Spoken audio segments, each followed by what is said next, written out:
engkau yang menyimpan kesengsaraan dalam kebisuan, kepada engkau yang menangis dalam batin karena dikalahkan, karena disingkirkan, diusir, ditinggalkan, atau karena sangat-sangat susah untuk ketemu dengan yang namanya keadilan.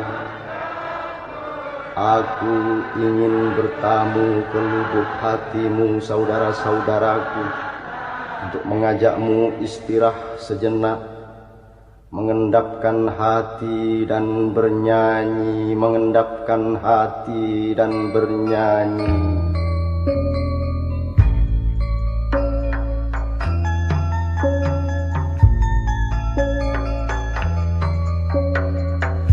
Saudara-saudaraku sesama orang kecil di pinggir jalan, sedulur-sedulurku di dusun-dusun, di kampung-kampung perkotaan, karib-karibku di gang-gang kotor, di gubuk-gubuk tepi sungai yang darurat.